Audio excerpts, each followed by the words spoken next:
15 minutes I've been recording, fucking hell.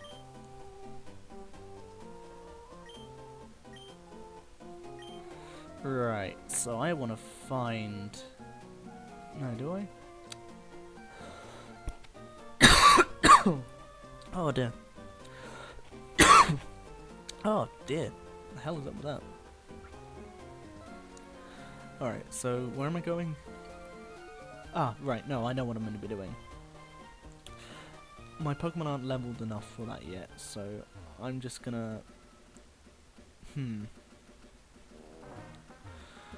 There's a couple of trainers we can wean for their experience, but I'm thinking, is it worth my time grinding?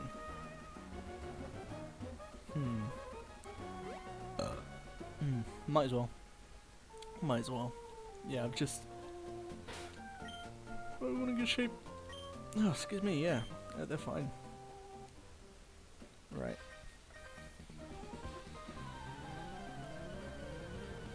Yeah, this game, there's a lot of differences between the two games. Like, there's...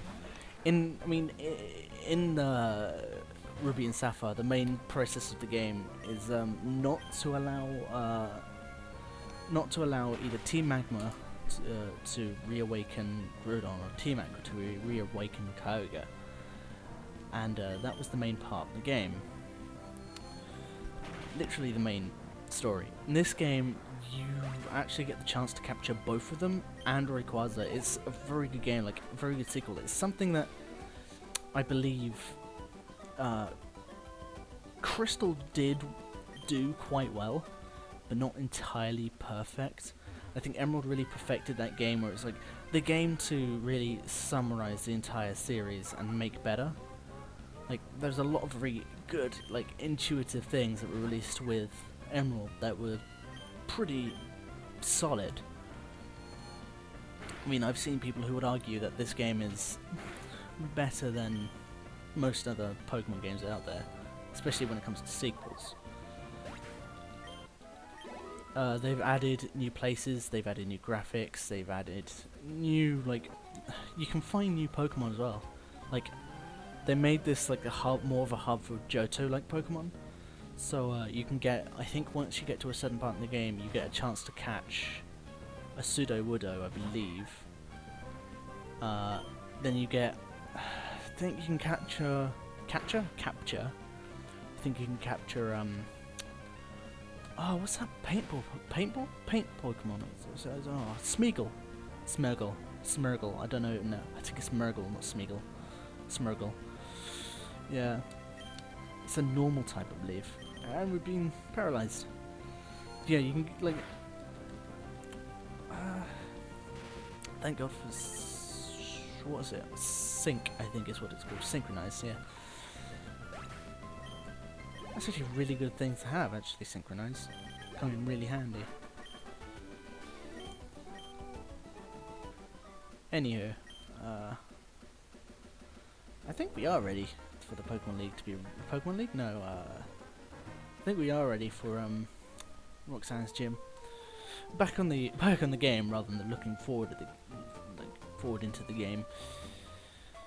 Our newest thing right now is to battle the gym, and once we can, we have to battle the gym before we can move on.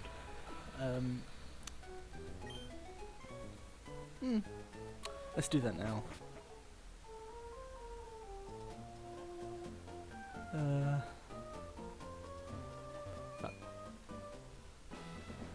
Alright. Oh yeah, gym layouts have changed, mostly. I definitely know this gym has.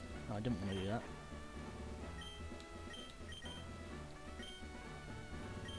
Right, so... yeah. I'm just gonna battle everyone, because that just makes my life so much easier. Because this gym is rock type, and I think there's... no, it's primarily rock type. We can... oh shit. We can use Treecko for this gym. And because the second gym's a fighting gym... oh, fucking hell. Fighting gym. We can use Rance for that. Oh dear. I'm gonna have to go back and heal. Or I could just do that. That's... suffice too. Oh wow, Mega XP. Yeah, it was. What of it? But I think one of the best sequels has to have been Oh, on a quick shit. On a quick note, this is one of the first games that introduced kind of like that cross-side. So if you look really carefully, you can get the feeling of like Diamond, Pearl, and Platinum, or primarily Diamond and Pearl in this game. It's really bizarre. If you've like played Pokemon Platinum and Diamond as much as I have, you can really start to feel like the starts of a perfect Diamond and Pearl game right here. They have got the idea, but they're just working with it. And I think that's brilliant. Anyway, on the other topic of Diamond and Pearl, like, the sequel Platinum, I love that to pieces because Crystal was different. It had different, like, it was built on the base of, like, you know, I think it was Gold it was built on. And it was just a really good game. It was just really solidly made, and really took some of the problems that Gold and Silver had and fixed them, but it still had a lot of problems. So the thing that Emerald did was it took a lot of the things that were wrong with Ruby and Sapphire and fixed them, and added a lot of things like new maps, new areas, you know. I think Platinum really kind of actually went its own direction. Like, other than Emerald, which had its own storyline, which I actually really love more than Platinum's to an extent. Like, with Platinum, you got to a certain point and the story deviated, but that was like more than about halfway through the game. Because it focuses on Giratina. The main legendary of Platinum is Giratina. Whereas the other two were Dialga and Palkia. And in this game, the main Pokemon is Rayquaza, but it's more out of the way. You go out of your way to like wake up Kyogre and Groudon, but it's Rayquaza that's the main focus of the game.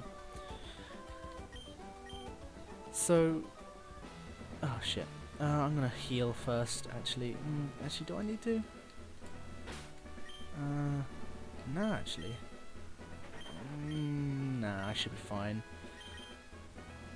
So, in Platinum, it kind of goes its own way. So halfway through the game, you get like to a point where you would originally get to Dialga and Palkia, and you get sucked into a new world that has new game mechanics, like completely new. They were revisited as well in I believe it was X and Y, and the grass gym in X and Y. Very similar anyway. Fuck. Oh, hope that doesn't throw the game. Oh no. No, don't slow me. Oh, look at that. Oh dear. Oh dear. We need that health back. But I should concentrate on this fight rather than blabbering on about a game we're not playing. Oh, that's good. I've leveled. Oh no, I didn't want to do that.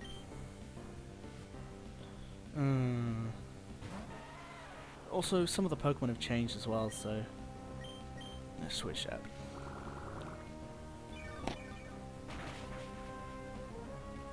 They really turned everything on its head with this game. Like, they took what we were familiar with in Red and Blue, Silver and Ruby, Ruby and Sapphire finally made it. They really did it rather well. Definitely rather well.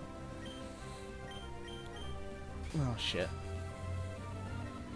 One thing that beginner trainers will have problems with is this nose pass. It's just a bitch of a Pokemon to get past. But because we have Treecko, we can heal any damage we take. Treecko's good if you like a really strong kind of punchy Pokemon, but really doesn't do too well if you kind of just want a nice hard hitter. Oh shit. Oh yeah, and Gamer AI, like the AI has increased phenomenally. Oh shit. so the 3 Pokemon were meant to have like specific functions.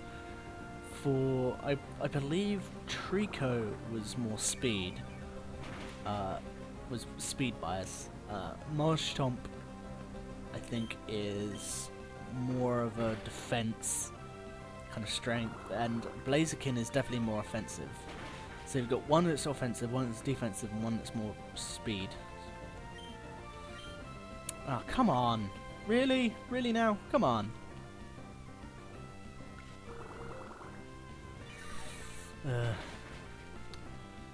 These were kind of okay starters. I still think one of the best starters was I think actually from either the 2nd gen or the 4th gen. I would argue the 6th gen as well, if it wasn't for the fact that it was kind of really how you use them in the 6th gen rather than how they're made to be. Because when in the 6th gen, when I fully evolved my oh, I've forgotten the name of it, little like squirrel thing. When I fully evolved that, it was just so powerful. It could just steamroll most things in its path. I really had no other need for any other Pokemon. It took on the Elite Four pretty well as well. And in it was 4th gen, I think, is the best because it has Piplup, which is evolves into Empoleon, which is steel and water. So it's steel and it's water and it's a penguin. My favourite animal is, well, favourite kind of bird is a penguin. One of my favourite chocolate bars is a penguin. And it's a Pokemon that's steel and water, so it's fair to say Piplup's my most favourite starter. Empoleon's probably my most favourite Pokemon other than Metagross. Oh, plot. Well, I say plot lightly. Lightly? So before we go and deal with them crazy people, I need to go to the Pokemon Center and heal up for a bit.